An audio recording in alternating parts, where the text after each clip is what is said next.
Looking at two teachers again, but not just with one quotation.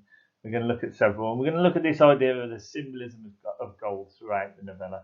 Gold represents various things throughout this piece of writing, and we're going to look at that today.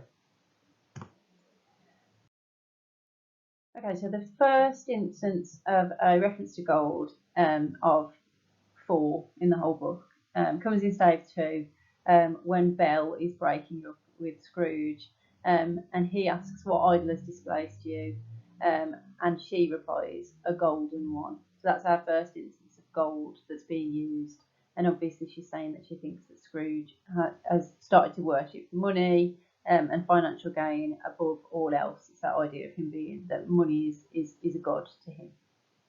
Okay, so obviously contemporary reader, when we read it now, we see from Belle's point of view that he shouldn't be putting money first. We have to remember Victorian times were really, really religious times. The Christian church were really, really powerful and influential.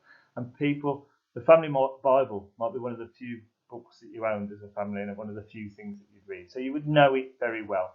And this idea of idols appears throughout the Bible various times, with the idea that Christians should not worship idols. Shouldn't worship anything physical, really. Should just worship God. We can see thou shalt not worship false idols is one translation of the 10 Commandments that were given in the Old Testament, where it also says thou shalt have no other gods before me. It's like Belle is seeing Scrooge as blasphemous because he's worshipping gold, he's worshipping profit, he's worshipping money like he should be worshipping God. We see it again in Psalms. Psalm 115, and they talk about their idols of silver and gold, the work of human hands, and that they shouldn't be, that this is in itself a sin. Again, going back to the Old Testament, if we just look at the next slide. So this one shows the scene in Exodus where Moses went up the mountain to receive the 10 Commandments from God. So this is basically the foundation of most of the Abrahamic religions, Christianity, Judaism, and Islam. So they all start with the same route, and Moses goes up the mountain to receive the 10 Commandments. But while he's there, the people who've been teaching about God, the Israelites, they've taken all their gold items, melted them down, and created a golden calf to worship, a false idol, but also a golden idol. And this is exactly the folly that Scrooge is doing. He's worshipping a golden idol instead of focusing on God and what God wants. Yeah, and it's one of the subtle ways in which Dickens is regularly reminding us that it's a Christian story.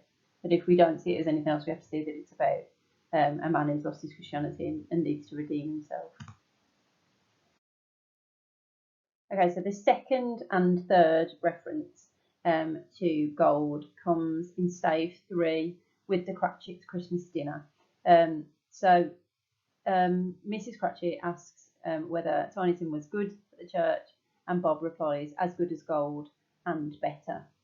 So there's the idea that by comparing Tiny Tim to gold, that he is as precious and valuable as money. And that's really significant at this point because they're obviously not a very wealthy family. They're really struggling to get by.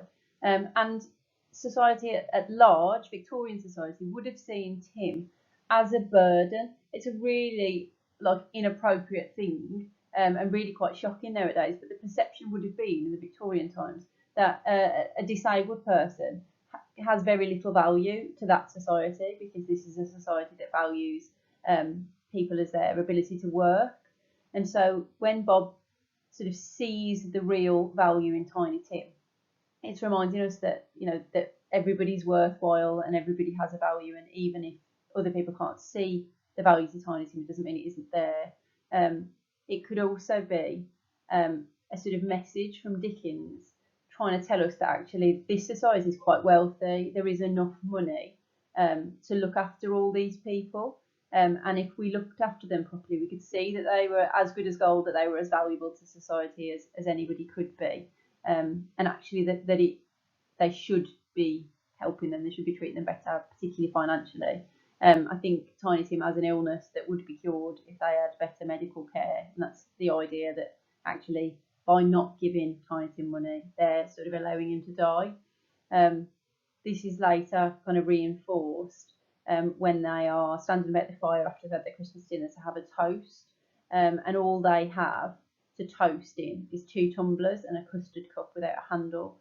So sort of broken things, not particularly valuable or precious, but they see them as being as valuable as golden goblets. So actually, the thing that's being valued here, the thing that the gold is symbolising, is family unity and togetherness. That actually you don't need a lot of money, you don't need a lot of things in order to be happy and to value the kind of the people around you.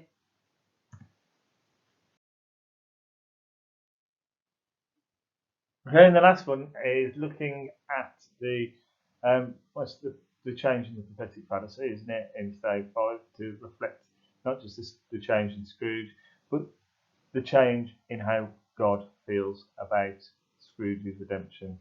Scrooge has been redeemed at this point. He's asked for forgiveness on his knees, and we see everything changes. There's no fog, no mist. All this thing that were blocking his sight of God and God's sight of him, that's all cleared away, and he sees sunlight, golden sunlight, and that shows the value of nature, the value of God's approval of him, and the value that it's golden, that now that communication between him and God, it is clear for him to communicate now.